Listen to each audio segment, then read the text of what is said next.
대지의 품에서 나고 자란 모든 생명은 순환의 과정을 거칩니다. 왔던 곳으로 되돌아가는 것.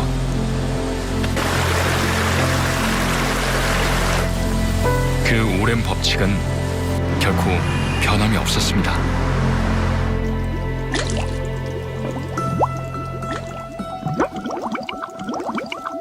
적어도 이 물질이 등장하기 전까진 말이죠. 100여 년 전 인간은 신이 만들지 못한 놀라운 물질을 만들어냈습니다. 자유자재로 변신이 가능하고 저렴하면서도 튼튼한 이 물질에 인류는 열광했습니다.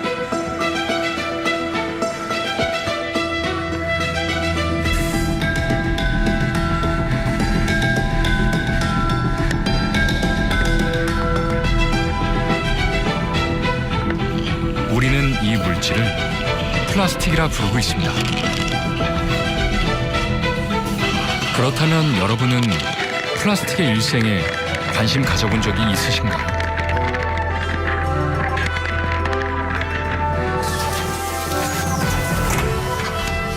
플라스틱은 과연 어떻게 탄생하고 또 어떤 일생을 살게 될까요?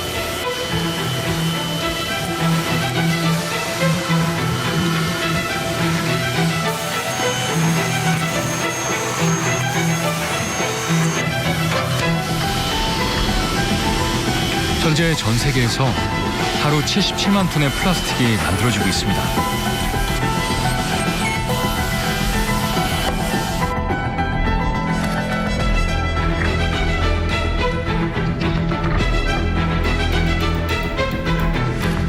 그들은 다 어디에서 와서 또 어디로 가는지 우리는 플라스틱의 긴 여행을 따라가 보기로 했습니다.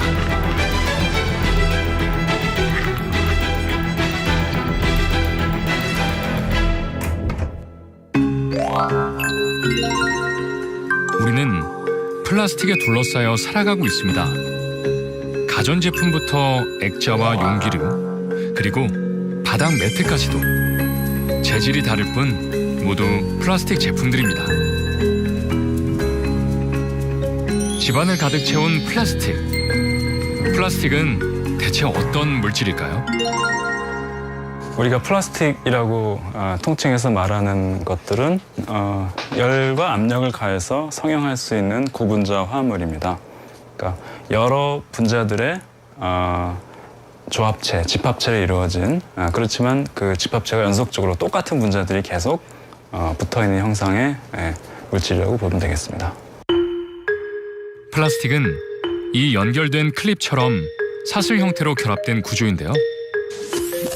열을 가하면 줄이 느슨해지면서 다양한 모양으로 성형이 가능합니다.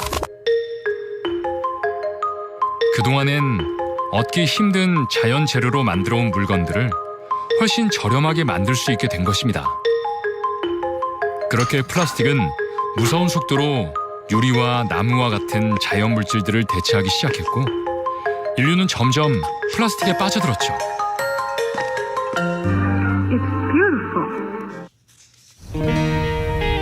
사실 현대 문명의 발달 역시 플라스틱 없이는 불가능한 것이었습니다. 산업적 경쟁력을 갖춘 플라스틱으로 인해 대량 생산이 가능해졌고 그 덕분에 우리는 물질적 풍요를 누리고 시간의 효율성을 가질 수 있었으니까 말이죠. 가볍고 단단하면서도 저렴하다는 이유로 사랑받았던 플라스틱. 그런데 플라스틱의 40%가 수명이 한 달 미만이라는 사실을 알고 계신가요? 우리나라는 세계 5위의 플라스틱 소비국. 그동안 우리는 얼마나 많은 플라스틱을 사용하고 있었을까요? 우리는 플라스틱 인간 조형물을 만들어 우리가 1년간 소비하는 플라스틱의 양을 알아보기로 했습니다.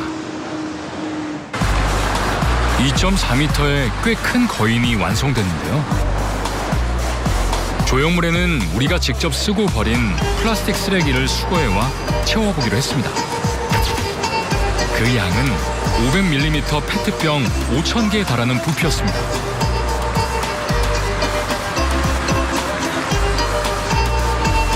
하지만 사람들은 플라스틱 소비에 대해 별다른 걱정을 하지 않습니다.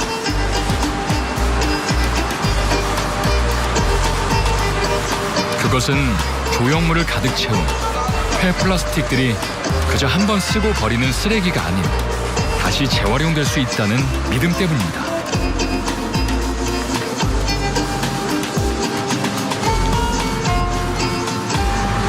저는 이런 제품들은 다 100% 재활용되는 걸로 알고 있는데. 저 몸통, 머리 빼고 몸통은 다 될 것 같아요. 이 정도까지? 저는 다 될 것 같은데. 딱 그 어깨랑 손이랑 중간에서 있죠. belly button. 대부분 되지 않을까요? 과연 이런 사람들의 믿음은 사실일까요? 그런데 전체 플라스틱 재활용률은 35%로 이 조형물로 치자면 무릎 정도 높이에 불과합니다. 아니 근데 대부분은 저렇게 다 재활용 저렇게 하면 다 재활용 되는지 알고 그래서 모으는 거 아닌가? 그럼 나머지 쓰레기예요? 나머지는 지금 Where does it go? I don't know. 이 폐플라스틱들은 다 어디로 가는 걸까요?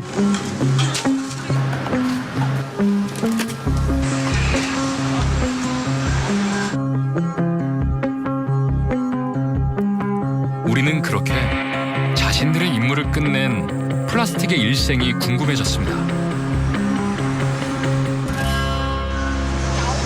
새벽 5시, 플라스틱을 새로운 세상으로 안내할 사람들이 등장합니다. 봉지 속에 담긴 플라스틱들은 그렇게 트럭에 실려 여행을 시작합니다.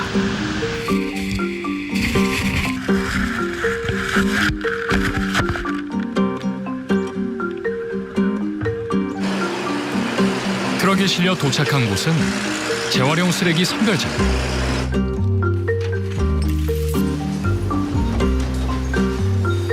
이곳에 모인 플라스틱들은 조금은 남루한 모습으로 새로운 인생을 살 준비를 하게 됩니다.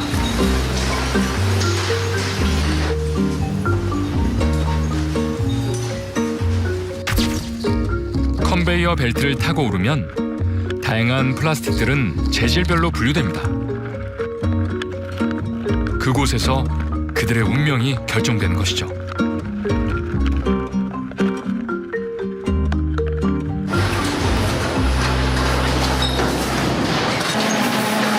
모든 플라스틱이 또 다른 인생을 살 수 있는 것은 아닙니다. 그중엔 선택받지 못한 플라스틱도 있습니다.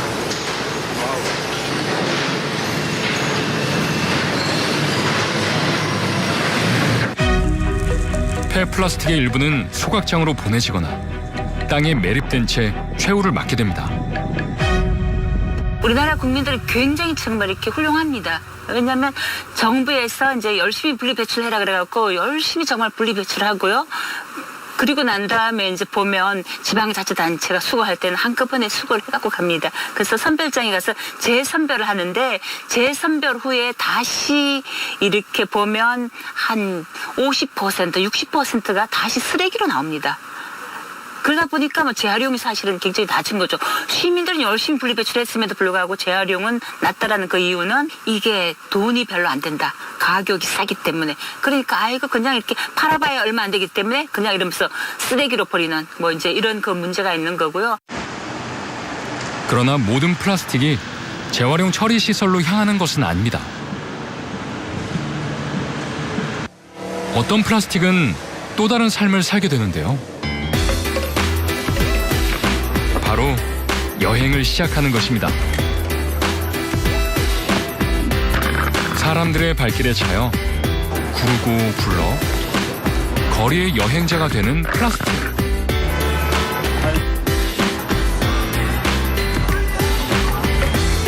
때론 친구를 만나기도 하죠. 바람에 실려 하늘을 날며 세상을 구경하기도 하고 봉변을 당하기도 합니다. 태풍은 플라스틱을 새로운 세상으로 안내합니다. 하천으로 떠내려온 플라스틱은 여행의 속도를 냅니다. 몸이 가벼워 물에 잘 뜨다 보니 하천을 타고 정처 없이 흘러 강에 다다른 플라스틱. 끝나지 않을 것처럼 계속되는 플라스틱의 여행은 고단해 보입니다. 그렇게 마침내 플라스틱이 다다른 곳은 바다 한가운데였습니다.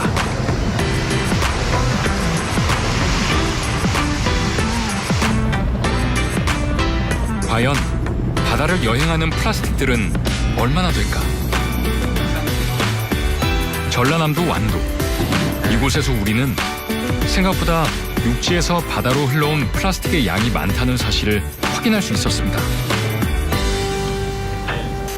우리가 생각지 못한 플라스틱들이 쫙 연안에서 버렸던 것들이 지금 해안 육지 끝까지 밀려오는 것들을 가끔씩 봅니다. 일반 가정에서 사용하는 티브라든가 냉장고라든가 이런 것들도 이렇게 해안까지 밀려온 적을 볼 수 있습니다. 이런 플라스틱 쓰레기 때문에 완도에서는 13년째 연안 정화 작업을 벌이고 있습니다. 놀랍게도 이곳 해안가 쓰레기의 80% 이상이 육지로부터 흘러든 플라스틱이라고 합니다.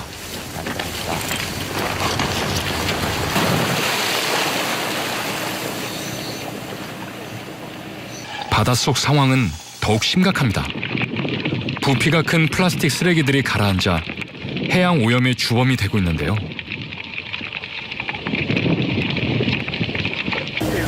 다이버가 건져 올리는 것들 역시 사람들이 일상에서 쓰고 버린 플라스틱 제품들이었습니다. 이날 하루 동안 완도 해경이 모은 플라스틱 쓰레기의 양은 수차례 트럭으로 옮겨야 할 만큼 많은 양이었습니다. 그런데 이날 모인 쓰레기 중 눈길을 끄는 것들이 있었습니다. 한자가 적혀있는 라이터와 생수병 라벨이었는데요.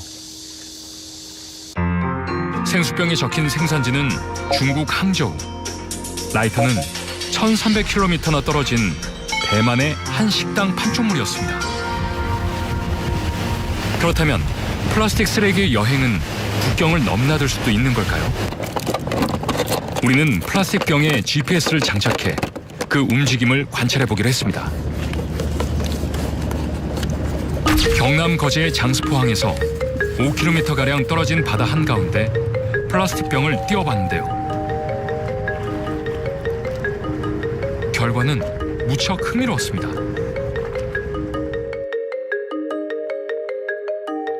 3시간 동안은 별 움직임이 관찰되지 않았는데 갑자기 1시간 만에 해류를 타고 5km를 북상했습니다.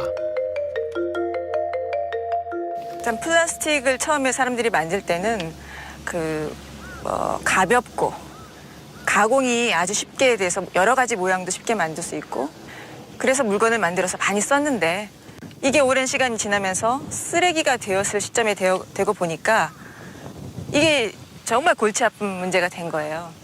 가벼우니까 물에 잘 뜹니다. 바람에도 잘 이동을 합니다.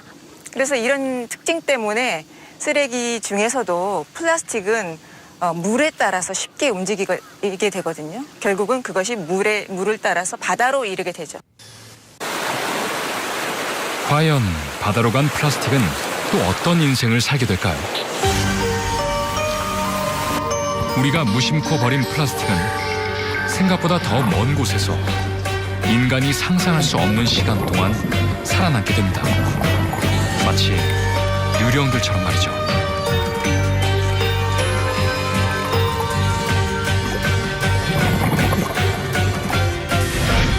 해양 플라스틱 쓰레기들은 북태평양 해류를 타고 태평양 한가운데로 모여듭니다. 그리고는 하와이 북쪽에 마치 섬과 같은 형태로 플라스틱 거대 쓰레기 지대를 형성하고 있습니다. 이 충격적인 사실을 세상에 알린 이들이 있습니다. 우리는 태평양 거대 쓰레기 지대를 직접 탐사한 메리를 만나봤습니다. There we were in the middle of the ocean, and there's this beautiful blue, pristine water. And then all of a sudden you come across areas that look like you're sailing through a garbage dump.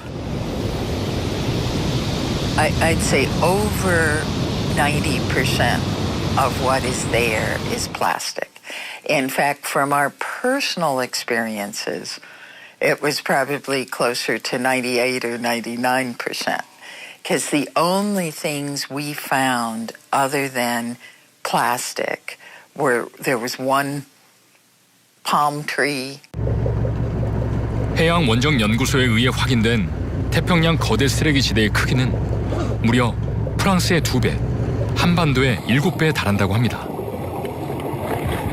I mean, it's incredible when you're in the middle of the ocean. You know, we were 1,200 miles, 1,500 miles, 1,700 miles offshore. And here is what looks like our garbage. Much of it looks like what one would throw away in their own garbage. Often people feel that the debris in the ocean comes from ships. And according to studies done by the United Nations, about 20% of it does come from ships. But 80% of it comes from watersheds. It comes from rivers and cities.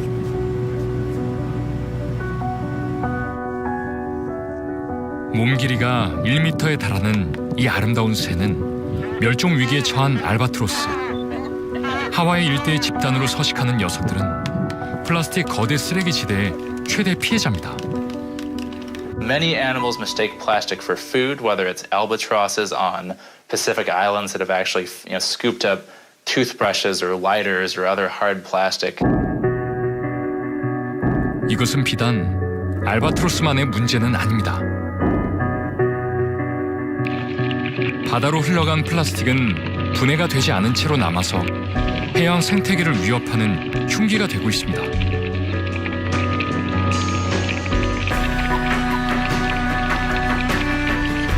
해마다 바다의 플라스틱 쓰레기 때문에 바다새 100만 마리와 10만 마리가 넘는 해양 포유류가 생명을 잃고 있습니다.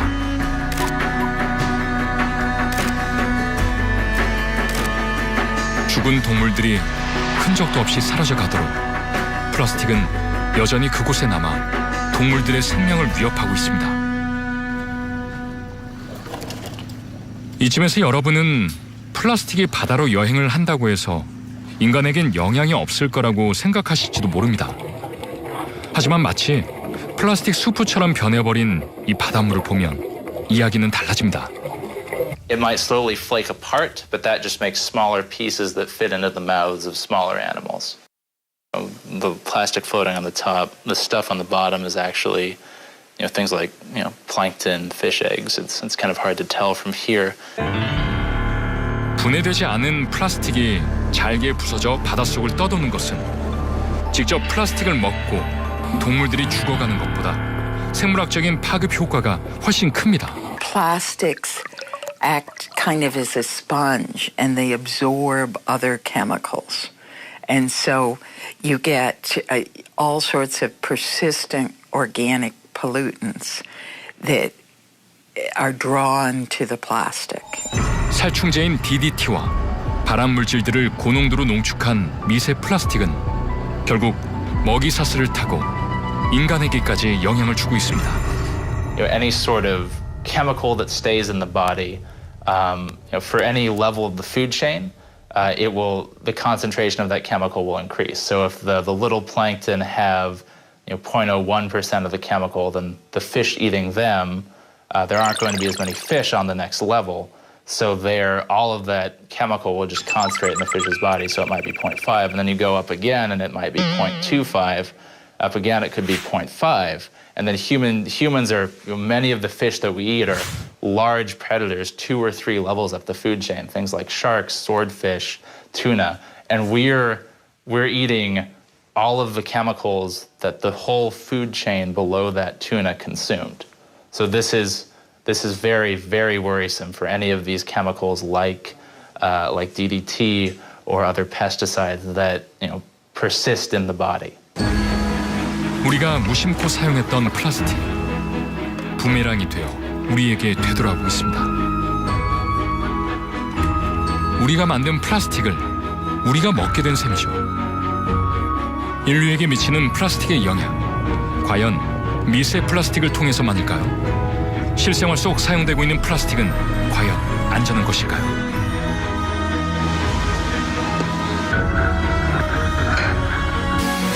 세상엔 셀 수 없을 만큼 다양한 플라스틱이 존재합니다. 우리가 미처 생각지 못한 것들까지도 플라스틱으로 이루어졌는데요. 이를테면 이 음식 포장용 랩 말이죠. 심지어는 통조림 내부까지도 플라스틱으로 코팅되어 있는데요. 이제 플라스틱은 현대인들의 식생활 깊숙이 자리 잡았습니다. 그러나 플라스틱의 편리함 너머에 가려진 불편한 진실에 대해 아는 이들은 얼마 되지 않죠. 그래서 우리는 플라스틱이 인체에 미치는 영향을 알아보기 위해 한 가지 실험을 했습니다. 플라스틱을 평균적으로 사용하는 직장인에서 사용이 잦은 인디밴드 멤버와 대학생, 그리고 플라스틱을 거의 사용하지 않은 여성까지 8명의 지원자들은 앞으로 100시간 동안 플라스틱 식단에 도전하게 됩니다. 우리는 실험 전과 후에 이들의 혈액을 채취해 플라스틱 독성 성분인 환경 호르몬 수치를 비교해 보기로 했습니다. 100시간의 플라스틱 식단. 앞으로 8명의 참가자들은 어떤 변화를 겪게 될까요?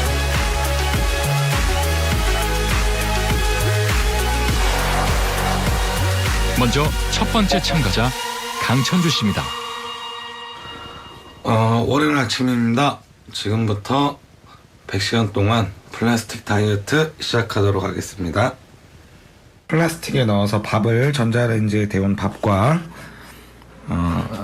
꽁치 통조림으로 만든 반찬으로 어머니와 함께 사는 30대 직장인 강천주 씨는 첫 식사를 생선 통조림으로 선택했는데요.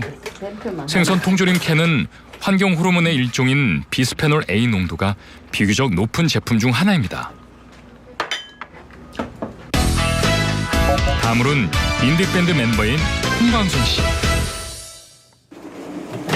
밴드 보컬을 맡고 있는 광선 씨는 평소대로 컵라면을 용기째 전자레인지에 돌려먹는 것으로 플라스틱 식단을 시작합니다. 밥도 그냥 나오면은 이렇게 비닐봉다리에 넣어갖고 그냥 전자레인지 대표 먹는단 말이죠. 그냥 이렇게. 8명의 참가자 중 가장 즉석식품을 자주 먹는 광선 씨. 그에겐 지급된 플라스틱 물품들이 꽤 유용해 보이는데요.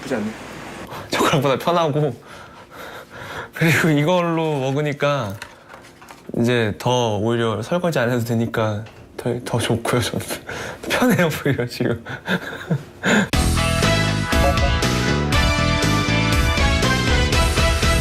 그 시각 자취하는 대학생 둘은 편의점을 찾았습니다.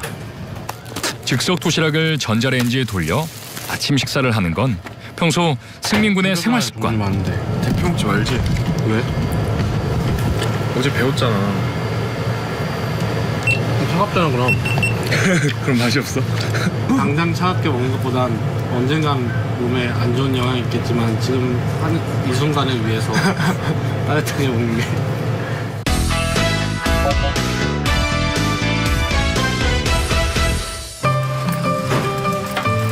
자, 이번엔 평소 환경 오염을 생각해 플라스틱을 거의 사용하지 않았던 두 참가자입니다.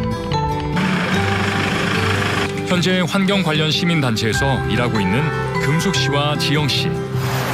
이들은 보통 유기농 채소를 사와 직접 음식을 조리해 요리 그릇에 친환경 밥상을 차려 먹었었다고 하는데요.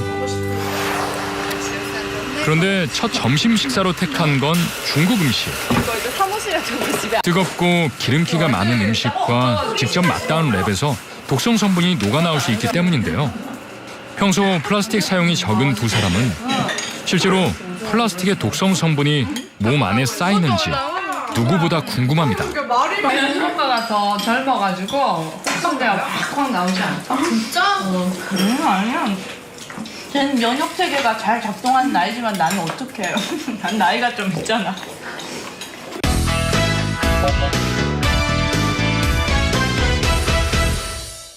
그 시각 준혁 씨의 회사. 커피 먹겠습니다. 이게 완전 안 좋은 거래. 이거 죽는 거지 이거. 우리는 죽는 거야.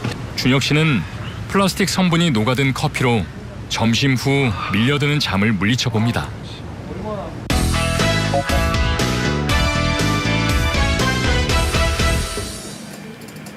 플라스틱 다이어트 첫째 날 저녁.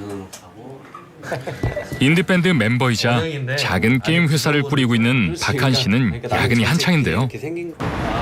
시간이 쫓기다 보니 식사는 보통 패스트푸드로 때웁니다. 백치킨. 분명하게 차이가 나야 된다. 엄마 보면 타지에서 죽인다 그럴걸? 왜? 인스턴트 먹지 말라 그랬거든. 나도야? 혹시 플라스틱 다이어트를 진행하면서 독성 성분에 대해 걱정이 되진 않을까요? 먹기 전에 약간의 의심은 좀 들긴 하는데 먹을 때 맛의 차이는 별로 없고요. 그냥 계속 우선 간편하고. 그렇게 실험 첫째 날이 지나갔습니다. 실험 둘째 날 아침. 이건 3분 카레 아까 편의점에서 좀 전에 사와가지고 사온 건데 전자레인지 돌리기 귀찮아가지고 그냥 여기 아까 밥 막 되자마자 3분 정도 넣은 거고요.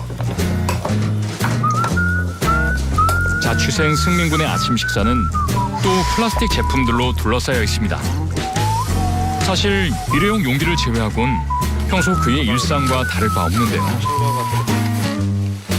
좀 의식을 하고 보니까 주위에 있는 게 다 플라스틱이라 가지고 생활 속에 그냥 배겨 있는 그런 것 같아요. 그리고 저 사발면 팔았다고 하니까 부러워하는 친구들도 있고 오히려. 네. 그날 오후 간식을 사러 나온 금숙 씨와 지영 씨. 오늘도 플라스틱 봉지에 둘러싸인 간단한 분식을 택했는데요. 우리 먹자 여자. 네. 그런데 실험 2일째 만에 동료들이 지영 씨에게 뜻밖의 얘기를 건넵니다. 그래. 좀 예민해졌어. 난 그래도 환경 호르몬이 많이 나와서 그런 걸까요? 그래 본래 그런 거지 어떤 건지 모르겠어. 예민해졌어. 그러니까 나같이 인격을 갖고 닦고 환경 호르몬이 들어야지 성격이 항상 좋잖아. 응? 누나 뭐 아무 말도 안 하잖아.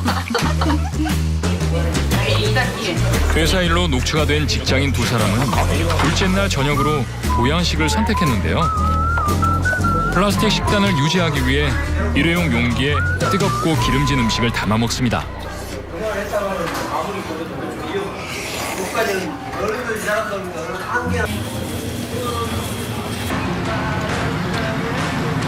밤늦은 홍대 거리.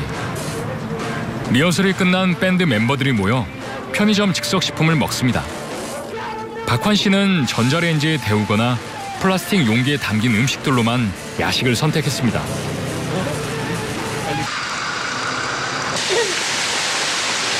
실험 3일째. 아침엔 비가 내렸습니다. 그래서일까요? 컵라면을 식사로 택한 고금숙 씨. 그런데 오늘은 두 여인의 표정이 심상치 않습니다. 특별한 증상이나 이런 건 좀 잘 못 느끼겠는데 소화가 좀 잘 되는 것 같진 않아요. 먹을 때마다 이거 먹어야 돼 이렇게 신경을 써서 그런 건지 아니면 진짜 약간 두통이 있는 건지 좀 헷갈리는데요. 신경적인 정서적인 상태인 것 같긴 한데 몸의 변화라기보다 약간 머리 아픈 것 같아요. 점심시간입니다. 이거 먹을 겁니다. 돌리겠습니다.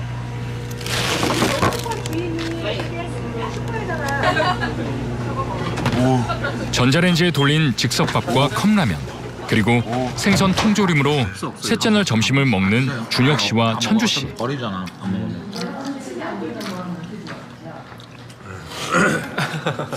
뭐 먹나? 그런데 천주 씨 역시 이날부터 불면증과 피로감을 호소했습니다.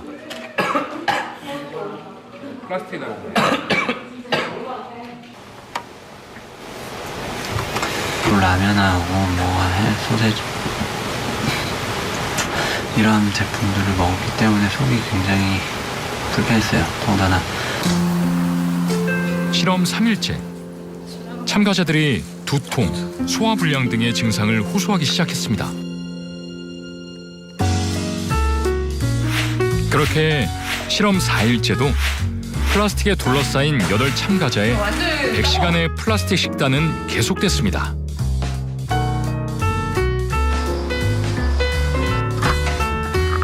마침내 다이어트 마지막 날. 제작진이 준비한 특식 식단이 배달됐습니다. 플라스틱 치유하고 해가지고 맛있는 거 일주일 동안 수고했다고 연어회 같은 거 나오는 거잖아요. 모두 플라스틱 용기에 담긴 즉석 음식들을 랩을 씌워 가열한 특식. 이 식사를 마지막으로 100시간의 플라스틱 다이어트가 종료됐습니다. 이제 100시간 다이어트가 끝났습니다. 너무 좋아요. 좀 그래도 이렇게 생활이 많이 변했는데 어느 정도 나올까? 한편으로는 좀 굉장히 궁금합니다. 계속 플라스틱 이것 평소에 자주 이용하는 이것들을 계속 사용할까 아니면 결과를 보고 조금 줄일까. 8명의 참가자들은 이번 실험을 통해 무엇을 느꼈을까요? 처음엔 주위에 플라스틱이 많아서 놀랐다는 반응이었는데요. 3, 4일째로 접어들자 피곤함과 소화불량 등을 호소했죠. 이는 심리적인 요인일 수 있지만 공통적인 반응이라는 점이 흥미롭습니다. 과연 참가자들의 몸에는 실험 전보다 독성 성분이 늘었을까요? 실험 종료 직후 8명이 혈액을 채취해 실험 전 혈액과 비교해보았습니다. 분석 결과 7명의 참가자에게서 플라스틱 성분인 프탈레이트 농도와 비스페놀 A 농도가 증가했습니다. 그 중에는 플라스틱 성분의 하나인 프탈레이트 농도가 13배나 증가한 사람도 있었습니다. 이렇게 많이 노출이 되는 그런 상황이 될 때는 전반적으로 그 물질들이 체내에서 농도가 높아진다라는 것을 우리가 확실하게 확인한 실험입니다. 그렇다면 독성 성분이 늘어난 가장 큰 원인은 무엇일까요? 프탈레이트의 경우에는 지금 재질 시험 결과에서도 보여주셨다시피 그 대량으로 생산된 랩이 씌워진 그런 식품 섭취, 그러니까 주로 배달용 식품이 되겠죠. 그런 섭취를 했던 것이 좀 많이 노출이 요인이 되지 않았나 싶고요. BPA의 경우에는 아마 단연코 그 통조림 제품들에서 검출이 되고 그러한 통조림을 직접 가열을 하거나 그래서 그 통조림 상태에서 용기를 옮기지 않고 섭취를 한다거나 그런 것들이 아마 혈중에 비스페놀 A 농도 높이는데 중요한 요인으로 작용한 것 같습니다. 우리는 100시간의 플라스틱 식단을 통해 스스로에게 되묻게 됐습니다. 플라스틱과 함께 살아갈 수밖에 없는 우리는 과연 그 플라스틱에 대해 얼마나 알고 있는지, 그리고 어쩌면 우리 모두가 평생에 걸친 플라스틱 다이어트에 참여하고 있는 것은 아닌지 말입니다. 식탁 위를 점령한 플라스틱 식품들. 오늘 여러분의 식탁에는 어떤 음식이 올라왔나요?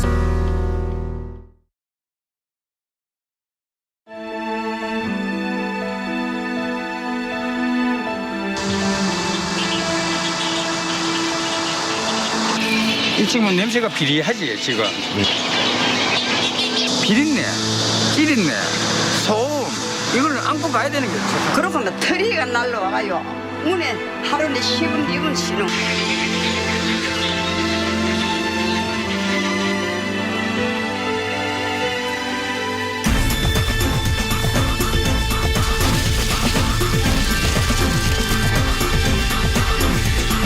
이 백로 소식지가 그렇게 좋아 보이진 않습니다. 제가 볼 때는.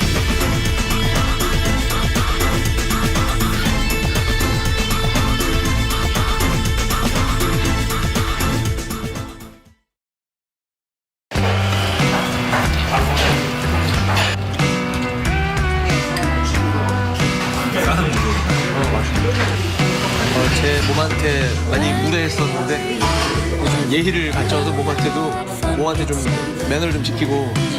플라스틱은 이제 떨어뜨려야 할 연예인. 음식 왔습니다. 정말로 짬플라스틱 다이어트를 해야 되는 미리 긁어서 조금씩 더 의식해서 덜 쓰는 줄 단순히 편리하다는 이유로 쓰는 것보다는